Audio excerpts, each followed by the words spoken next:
오늘 말씀의 제목은 어센틱과 레플리카라는 제목으로 하나님 말씀 나누고자 합니다. 미국의 유명한 사전 출판사 가운데 메리엄 웹스터라고 하는 회사가 있습니다. 이 회사에서 매년마다 그 특정 단어 키워드의 그 조회수와 그리고 검색량 그 증가 빈도를 통해서 그 한 해 동안을 종합하는, 총망라하는 그 대표하는 올해의 단어를 선정하거든요. 근데 2023년, 작년이죠. 작년에 이 메리엄 웹스터가 규정한 2023년의 단어는 어센틱이었습니다. 이 어센틱은 거짓이나 모방이 아닌 진짜의, 실제의라고 하는 뜻을 가지고 있습니다. 특별히 오늘날 이 AI의 그 발전 가운데에서 딥페이크의 그 기술이 막 유행하고 있죠. 그리고 각종 가짜 뉴스가 판을 치는 이 세상에서 진짜와 거짓, 그리고 실제와 그 허상의 구분이 모호한 시대를 지금 살고 있는 거예요. 그래서 이 메리엄 웹스터가 이 세상 가운데 진짜가 무엇일까? 이 세상 가운데서 실제하는 것이 무엇일까? 바로 그게 어센틱이라고 이렇게 부른 겁니다. SNS의 그 가공된 현실을 우리는 살고 보고 느끼고 있잖아요. 이 삶은요, 우리의 실제의 삶을 가공으로 만들어버립니다. 날 것 그대로 가져오는 것이 아니고요, 필터링을 하는 거예요. 보정을 하는 겁니다. 그래서 가공된 것이 SNS에 보이는 거예요. 수많은 그 삶의 순간들을 어떻게 한 장면으로 요약할 수가 있겠어요? 그 수많은 삶의 순간들 가운데 희노애락이 있잖아요. 기쁨과 슬픔과 즐거움과 영광도 있고 좌절도 있고 실패도 있는 거잖아요. 근데 이것을 어떻게 한 사진으로 다 담아낼 수 있냐고요. 한 장면으로 축약하는 이 SNS의 특징은요, 우리의 이 삶의 이 어센틱을 레플리카로 만들어버립니다. 이 레플리카는 복제 또는 모조품 등을 의미하는 단어인데요, SNS 속에서의 그 우리의 삶의 모습이 비록 그럴싸해 보이긴 하지만 실제로 거기에 우리의 삶의 알맹이는 빠져 있을 수도 있다라는 겁니다. SNS에 나오는 보여지는 모습이죠. 그 인플루언서의 레플리카를 우리는 그들의 삶의 어센틱으로 착각하는 겁니다. 우리의 이 삶의 어센틱을 받아들이지 못하는 거예요. 인플루언서들의 그 화려한 삶, 그 사람들의 관심과 조명을 받는 삶을 보면서 내 삶과 비교가 되니까 실제로는 그 정도는 아니거든요. 그냥 그 삶의 한 단면을 보정해서 올린 거예요. 그런데도 우리는 그들의 그 삶을 레플리카로 이해하는 것이 아니고 어센틱으로 받아들이니까 우리의 삶에서도 계속 문제가 일어나게 되는 겁니다. 레플리카를 동경하면서 살아가게 되죠. 굳이 딥페이크나 가짜뉴스까지 가지 않더라도 우리의 삶에서 이 어센틱을 발견하지 못하고 레플리카에 만족하며 살아가는 삶, 그 자체가 이미 우리가 이 진짜와 실제를 놓치고 살아가고 있는지도 모릅니다. 우리가 이미 이 레플리카의 삶에 중독되어 있고 적응되어 있다는 겁니다. 오늘 저희가 읽은 본문 말씀은 오순절 성령 강림 사건 때 선포된 베드로의 설교 내용을 담고 있습니다. 성령님께서 강림하시자 그 순간 그 자리가 교회가 태동하는 순간이 되었습니다. 그리고 거기서 사도 베드로가 11사도와 함께 성령의 감동을 받은 첫 번째 설교를 하기 시작해요. 그리고 오늘 본문에 나오는 이 누가가 그 베드로의 설교문을 실어놓고 있습니다. 직접 인용, 다운표 해가지고 직접 인용하고 있는 겁니다. 성령의 감동을 받은 설교가 바로 이 내용이다. 우리가 이 자료를 통해 발견할 수 있고요. 또 심지어 교회의 태동을 알리는 순간, 사실 그 예루살렘 초대교회가 지구상에 존재하는 모든 교회의 원형이잖아요. 원조예요. 그런 의미에서 본다면요, 오늘날 존재하는 모든 교회의 영적인 창립 기념일의 설교문의 내용을 우리가 사도행전 본문을 통해서 발견할 수 있습니다. 사도 베드로가 성령이 충만하게 임재해서 교회가 태동하던 그 순간에 선포했던 메시지 속에 그 메시지의 중심 내용은 무엇이었을까요? 어센틱에 관한 내용이었습니다. 14절을 보면요, 베드로는 먼저 유대인들과 예루살렘에 사는 모든 사람들을 대상으로 설교를 하고 있습니다. 제가 읽어드리겠습니다. 베드로가 11사도와 함께 서서 소리를 높여 이르되 유대인들과 예루살렘에 사는 모든 사람들아, 이 일로 너희로 알게 할 것이니 내 말에 귀를 기울이라 라고 선포합니다.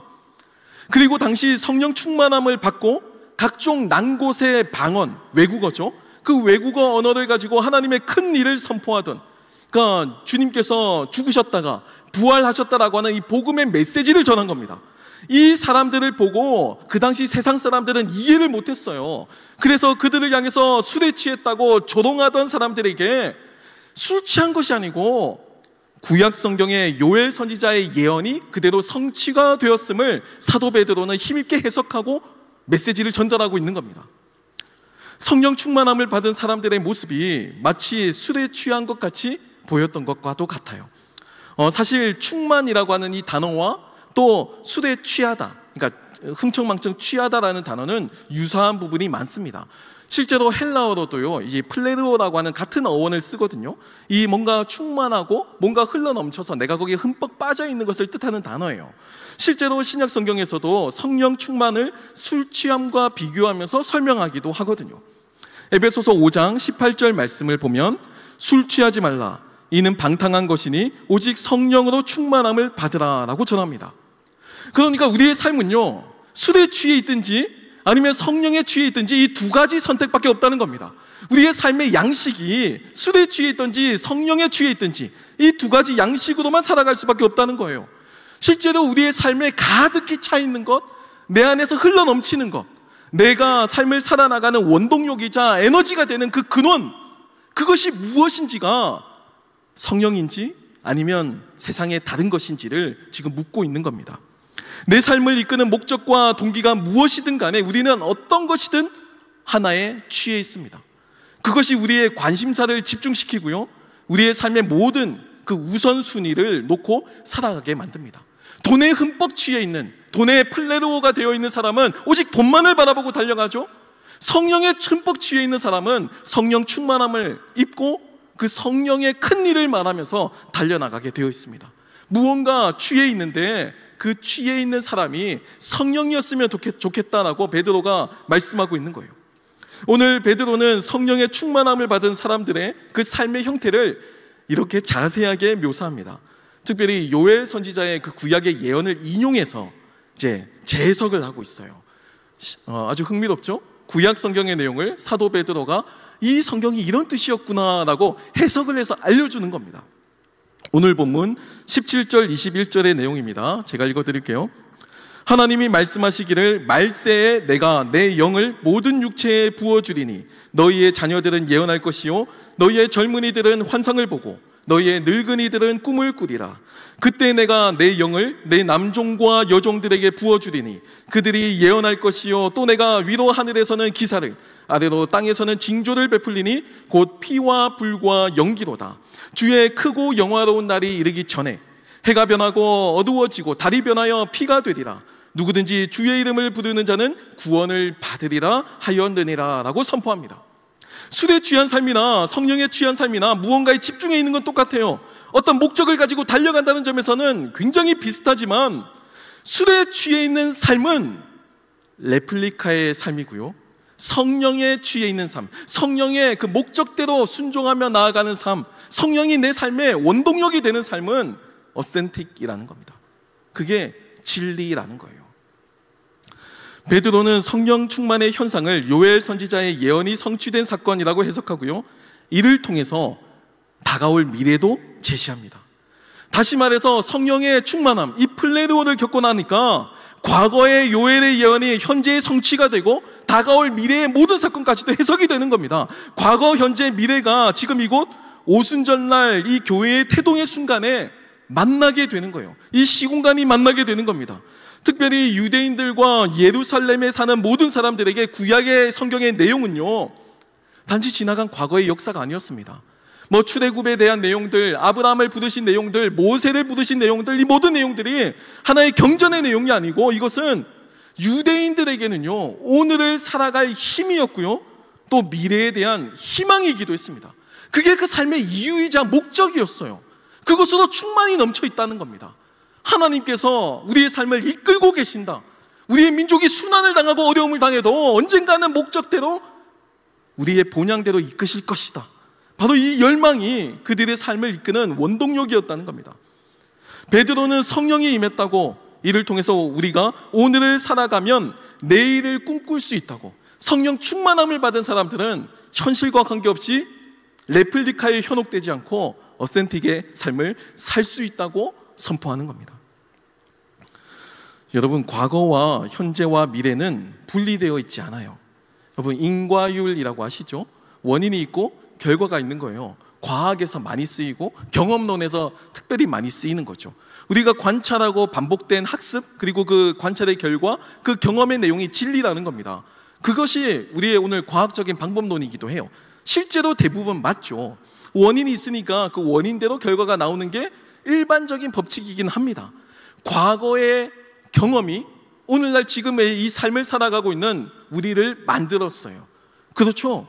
과거의 내 경험이 켜켜이 쌓여가지고 오늘의 내가 빚어진 겁니다. 그리고요, 오늘의 지금 내 모습이 미래의 내 모습을 더 빚어나갈 거예요. 원인과 결과의 이 인과율의 법칙 속에서 우리가 삶을 살아가고 있다는 겁니다. 꼭 들어맞지는 않지만 가다머라고 하는 철학자가 있는데요, 인간을 영향사의 존재라고 표현하기도 했어요.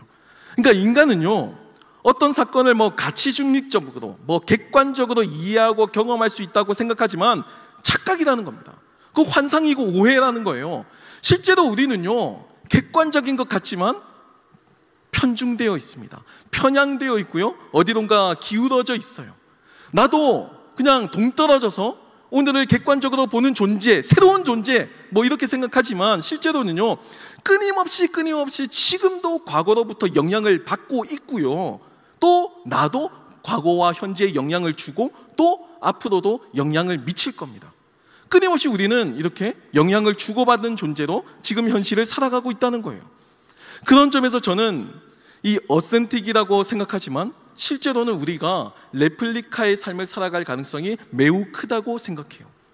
꼭 딥페이크의 문제나 가짜뉴스가 문제가 아니고요, 우리의 이 삶 자체가 이미 기울어져 있다는 겁니다. 그래서 이 세상의 흐름 속에서 속해서 살아가고 이미 휩쓸려서 살아가는 거예요. 세상이 주는 가치관에 속아서, 세상이 주는 그 거짓 서사와 역사 해석에 속아서 그렇게 레플리카로 살아가게 된다는 겁니다. 한 장면의 모습들, 그 이미지가 만들어낸 그 허상의 모습에 우리의 마음과 영혼이 다 빼앗겨서, 야, 돈이 최고래, 권력이 최고래, 좋은 대학, 좋은 직장이 최고래 하면서 자신의 온 삶을 갈아 넣으면서 이렇게 달려가고 있다는 거예요. 베드로는 유대인과 그리고 예루살렘에 사는 모든 사람들이라면 누구나 알 수 있는 그 핫 이슈를 가지고 뼈를 때리는 일침을 가합니다. 본문 22절, 24절입니다. 제가 읽어드릴게요. 이스라엘 사람들아, 이 말을 들으라. 너희도 아는 바와 같이 하나님께서 나사렛 예수로 큰 권능과 기사와 표적을 너희 가운데서 베푸사 너희 앞에서 그를 증언하셨느니라. 그가 하나님께서 정하신 뜻과 미리 아신 대로 내준 바 되었거늘 너희가 법 없는 자들의 손을 빌려 못 박아 죽였으나 하나님께서 그를 사망의 고통에서 풀어 살리셨으니 이는 그가 사망에 매여 있을 수 없었음이라 라고 선포합니다. 예수님의 십자가 처형 사건은요, 예루살렘에 거주하는 사람들이라면, 아니 유대인이라면 누구나 아는 유명한 사건이었습니다. 그 민족적인 아주 핫 이슈였어요. 지금도 이 누가가 이 본문을 기록하고 있는 이 순간에도 이 사건에 대해서 왈가왈부하는 사람들이 많이 있었습니다. 아, 예수가 선지자 중에 하나였대, 이렇게 보는 사람도 있었고요, 또 어떤 사람은 예수가 자신을 하나님이라고 생각하고 하나님이라고 자칭한 참남한 인간이다라고 경멸했던 사람들도 있었어요. 예수님의 그 십자가 처형장에서 백부장은요, 그 처형식의 모습을 보면서 진실로 이 사람이 하나님의 아들이었다라고 고백하기도 했습니다.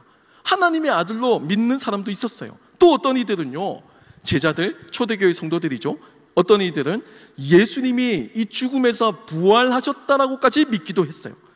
그러니까 당시 유대인들, 예루살렘에 거하는 사람들에게 이 존재했던 이 수많은 정보들, 이 수많은 정보들은 뒤섞여 있었습니다. 무엇이 어센틱인지, 무엇이 레플리카인지, 무엇이 진실인지, 무엇이 거짓인지, 무엇이 정말 사실인지, 무엇이 과장이고 왜곡인지 전혀 알 수 없는 그 삶의 환경 가운데 이들이 지금 살고 있었다라는 거예요. 이 진짜와 가짜가 뒤섞인 세상에서 베드로가 이제 성령에 충만하게 진짜를 선포합니다. 진짜, 진리는 이것이고 어센틱은 이거라고 선언하면서 너희가 법 없는 자들인 이 로마의 공권력을 빌려서 못 박아 죽인 그 예수님을 하나님께서 다시 살리셨다고, 이것이 어센틱이라고 증언하고 있는 겁니다.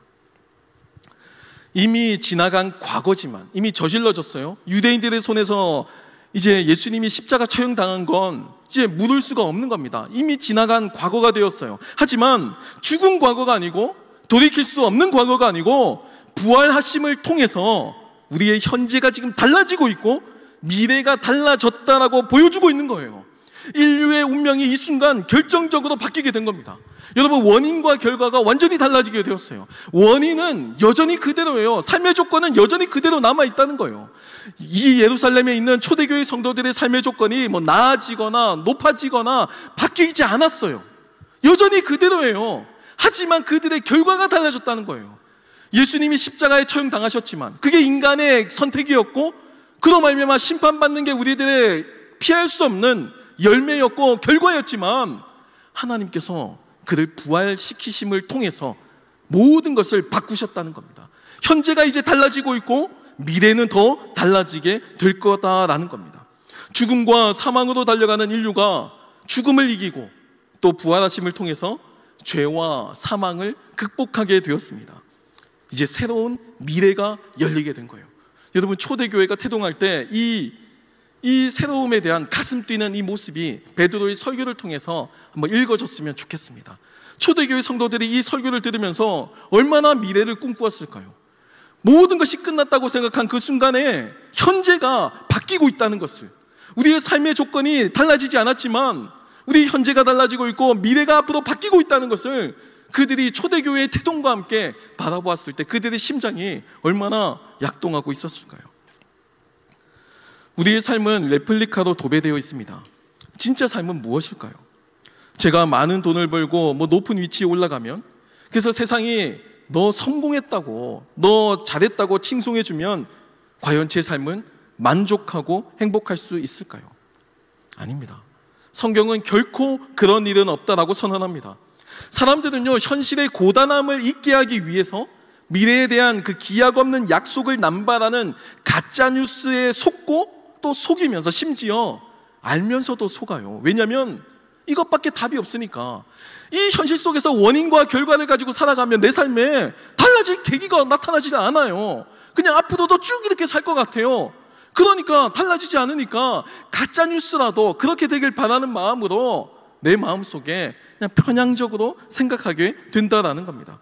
가짜고 거짓이고 가능성이 없다는 것을 알면서도 일말의 희망을 가지고 속아주면서 삶을 살아가기도 해요. 로또나 가상화폐 이런 거 아니면 삶의 탈출구가 보이지가 않는다는 겁니다. 그러니까 가능성이 없다는 걸 알면서도 그것밖에 붙잡을 수가 없는 거예요. 내 삶에 자랑할 게 그것밖에 없으니까. 다른 방법으로는 이 현재의 삶이 과거와 미래가 전혀 바뀔 여지가 없어 보이기 때문입니다. 여러분, 이게 세상이 여러분들에게 던져주는 메시지예요. 레플리카의 모습이죠. 하지만 과연 그럴까요? 요엘 선지자는요, 성령을 부어주신다라고 표현을 하거든요. 사실 이 표현은요, 구약 성경에서 하나님께서 진노를 표하실 때 흔히 선지자들이 사용하는 표현이었습니다. 이 표현을 요엘 선지자는 그대로 가지고 와서 심판의 메시지가 아니라 하나님의 축복의 메시지로, 성령의 임재로 바꾸어서 설명하고 있는 거예요. 하나님의 진노는 막을 수가 없죠. 부어짐을 받는 겁니다. 하지만 요엘 선지자는요, 그것과 같이 우리가 성령의 부어짐을 받는다고 기록해요. 이건 우리가 막을 수가 없는 겁니다. 하늘로부터 임하는 그 은혜 속에서 우리의 전 존재가 그걸로 차고 넘치게 되면 너희들을 현혹하던 그 레플리카의 삶에서 벗어나서 정말 어센틱의 삶을 발견할 수 있을 거라고 베드로가 이 요엘 선지자의 예언을 다시 해석하는 겁니다. 이 안에서 성령의 인도하심을 받으면 원인과 결과가 그 과거와 현재의 그 지리한 그 미래까지 연결되는 그 지리한 순환고리가 끊어지고 새로운 미래가 열리는 것을 경험할 수 있게 된다는 거예요. 부어지기 때문에 우리는 성령에 취한 삶, 성령 충만을 받는 어센틱을 경험할 수 있고요, 이를 통해서 우리는 진짜를 알고 진짜를 살 수 있다는 겁니다. 여러분, 실제로 오늘 본문을 통해서 실제로 예언을 듣는 사람들, 청자였죠. 청중이었어요. 청중이었어요. 예언을 듣는 사람들이었는데 그들이 성령의 충만함을 받아서 예언을 선포하는 사람들, 화자로 바뀌게 되었습니다. 이들의 미래가 달라진 거예요. 현실이 지금 조금씩 바뀌고 있어요. 절망과 실망과 과거의 상처와 후회로 점철되었던 삶이 달라졌습니다. 예루살렘이라고 하는 그 위험한 지역에서 그들은 새롭게 미래를 바라보면서 그 서슬퍼런 로마 제국과 사내들인 공의의 협박 앞에서도 굴하지 않고 레플리카의 삶이 아니라 어센틱의 삶을 살라고 선포하며 살게 된 거예요. 사랑하는 청년 여러분, 저는 우리가 이 레플리카가 주는 이미지의 거짓 환상에 속지 않길 바랍니다. 레플리카는요, 가공된 이미지예요. 사람들이 원하지 않는 것은 숨기고요, 사람들이 싫어하는 것은 삭제하고요, 사람들이 숨기고 싶어하는 것은 보정을 하기 시작합니다. 그래서 사람들이 선망하고 열광하는 것만 부각시키죠. 그리고 이게 우리의 성공의 비결이라고 권하기도 합니다. 저는 레플리카의 삶을 살아보았고요, 또 레플리카의 삶이 주는 그 삶의 고리가 얼마나 우리를 절망적이고 비참하게 만들었는지를 경험해 보았습니다. 그래서 저는 여러분들이 그 삶의 고리를 끊었으면 좋겠어요.